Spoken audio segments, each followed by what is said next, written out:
Ang lungsod ng Iligan ay isang mataasang pagkaurbanisadong lungsod na matatagpuan sa hilaga ng lalawigan ng Lanao del Norte, Pilipinas. Ito ay dating kabisera ng nasabing lalawigan. Sa kasalukuyan, may populasyon itong humigit kumulang sa 363,115 katao. Iligan City ay kilala sa kanyang magagandang tanawin tulad ng Tinago Falls, Maria Cristina Falls, at Mimbalot Falls.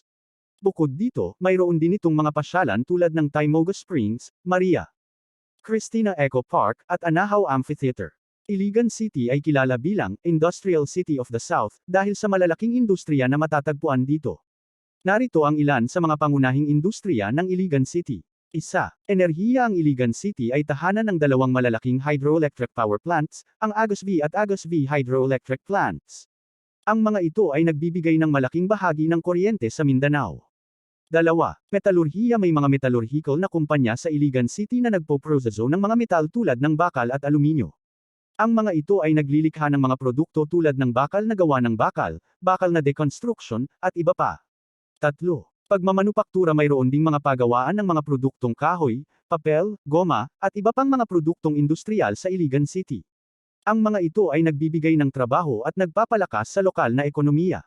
Apat, agrikultura. Bagaman hindi ito ang pangunahing industriya, ang Iligan City ay mayroon pa rin mga sakahan at mga taniman ng mga prutas at gulay.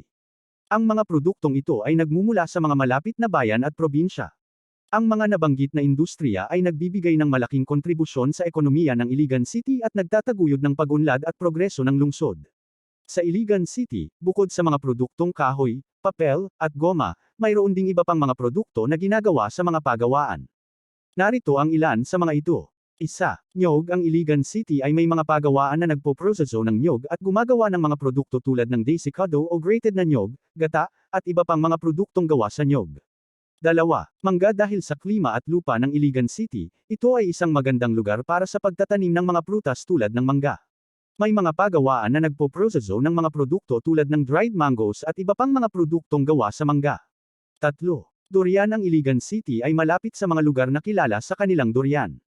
May mga pagawaan sa lungsod na nagpo-produce ng mga produktong gawa sa durian tulad ng durian candies, durian pastries, at iba pa.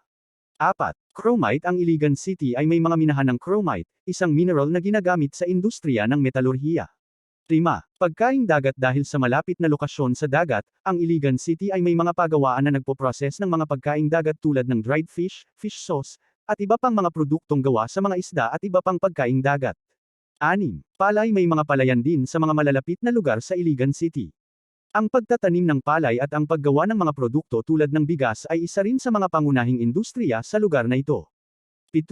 Organikong produkto sa Iligan City. May mga grupo ng mga kababaihan na gumagawa ng mga organikong produkto tulad ng sabon, lotion, at iba pang mga produkto na gawa sa natural na sangkap. Ang mga nabanggit na produkto ay ilan lamang sa mga ginagawa sa mga pagawaan sa Iligan City. Ito ay nagpapakita ng iba't ibang aspeto ng industriya at likas na yaman ng lungsod.